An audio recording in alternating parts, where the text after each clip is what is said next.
if I may now call Irina Karagyur, who is a global business development leader and technology strategist. She strengthens innovation ecosystems, keeping human impact at the center. Thank you for taking time out to be with us today, Irina. Thank you for having me, and it's a pleasure to be here today and to talk about such an important topic as human-centered entrepreneurship. So I can dive in without further ado. All right, so how can we navigate the AI-driven economy in the world where AI is already here to stay? Between 14 to 16% of the working population is using AI, meaning that 84% of population of the working age is not yet using AI. That is according to Microsoft AI Diffusion Report 2025. And casual usage does not represent real adoption, especially for businesses. On the other hand, the growth of AI cannot be met with the current models. The large hyperscale model is very unlikely to meet future demand at scale and can undermine national sovereignty. And I believe that everybody in this room already knows about limitations and enormous resources that current AI models require in order to function well. So in 2026, we have 4 key trends that are shaping AI, and they're different from the previous years. The first one, and the one that I personally focus on, is sovereign AI. Governments, regulated industries, and large companies have been concerned about the ownership of their data, of their models, and the infrastructure. And in order to solve security, governance, and compliance concern, each nation is now focusing on defining what sovereignty means for them, as well as building sovereign AI. Another trend is agentic AI, and there's been a lot said about agentic AI, and it is perceived as a great adoption. It is perceived as being widely spread among businesses, but that is also not the case, as the data shows, as per the opening of my talk today. And agentic AI is meant to automate enterprise tasks, which poses an enormous threat because there are many cases that we've already seen where AI is taking over tasks without permission or with a human input error or with the algorithm error that allows it to perform, let's say, spend extra marketing budget or book events that were not meant to be happening. So for small enterprises, for small and medium-sized enterprises, agentic AI is quite inaccessible nowadays, for the reason being the cost of tokens, and that has been recently discovered by a number of companies. So the third trend is the edge AI adoption, and it continues as companies look to bring intelligence closer to where data is. And the last trend is AI factories, and they're bringing industrial mindset to developing and running AI at scale through purpose-built platforms that accelerate all stages of AI workflows. Now that we know that AI is going to grow in a different way, and we have these 4 trends, I would like to focus on sovereignty and sovereign AI and the new AI economy that we're witnessing emerging today. The AI economy is not about chatbots, productivity tools, or agents. What we're seeing nowadays is the emergence of what I call Economy 3.0. Economy 1.0 was about physical and industrial economy. Economy 2.0 was about platforms and internet economy. And now we're transitioning to an intersection of AI, blockchain, digital assets, real-world assets, and human rights guardrails. In the near future, we can expect AI coordinating the whole economic activity. That is how we verify information, assess risk, and how we unlock a plethora of new unrealized value. A global economy worth $117 trillion as of 2025 is transiting through the rails of AI and real-world assets. And here is where blockchain comes in. When we talk about the new economy, we can't split apart AI and blockchain because intelligence alone does not fulfill economic needs. Intelligence is a big part of the needs, of course, but other needs like asset ownership, trusted payments, secure identities, and flexible settlements are very important.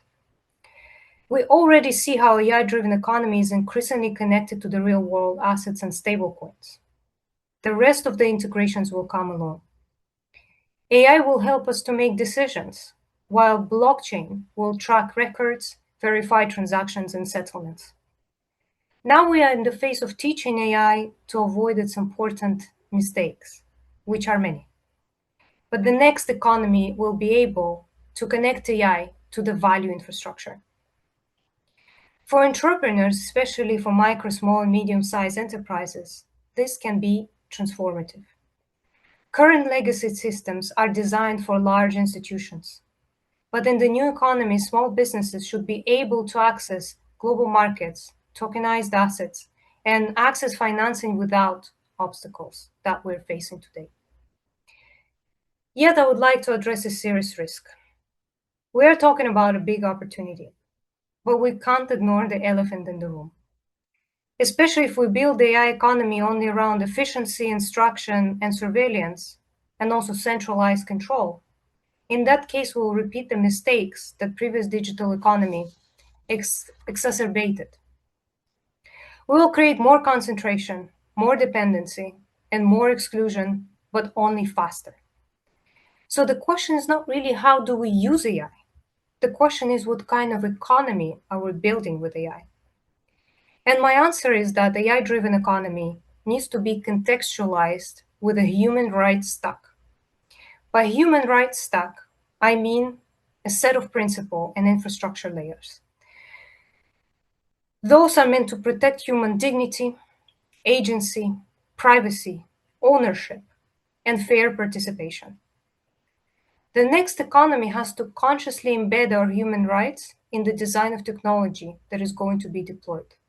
Society can't accept abstract promises anymore. If the upcoming systems are opaque or controlled by just a handful of actors, then the new economy will reproduce old inequalities, but just in a more automated form. Human-centered entrepreneurship must therefore mean more than using AI to grow faster. It must mean building businesses that respect people as participants, as owners, creators, workers, and citizens, and not just data sources and users of AI applications. This is where AI, blockchain, and human rights must come together. AI can expand intelligence. Blockchain can expand verifiable trust. Digital assets can expand access to value. And human rights can define the guardrails. Together, they can support this fair economy of 3.0, more global, more programmable, more inclusive, and accountable. The challenge for policymakers would be to regulate this for the future. That means designing AI transparent and sovereign frameworks that not only optimize outcomes. It means digital asset systems that protect ownership, not only enable speculation. It means using real-world asset tokenization to unlock access to productivity assets, not only create new financial products just for insiders. It means treating privacy, identity, consent, and due process as infrastructure, not as a compliance afterthought. In the past, many technologies promised democratization, but ended up concentrating power. The AI economy gives us another chance, but not automatically. Fairness will not happen because the technology is powerful. Fairness will happen only if we design it into the system. For entrepreneurs, this is not a limitation. This is a competitive advantage. The next generation of trusted companies will be those that can combine innovation with responsibility, automation with accountability, and global reach with human dignity. The future of entrepreneurship is not human versus AI. It is human using AI, blockchain, and digital value infrastructure to build systems that are more open, fair, and resilient than the ones we inherited. That is the opportunity before us to make the AI-driven economy not only more intelligent, but also more human. And with this, I would like to reference back to the sovereign AI and why I personally concentrate on sovereign AI, because only sovereignty can protect especially small and medium-sized businesses. I want to give this message to business owners.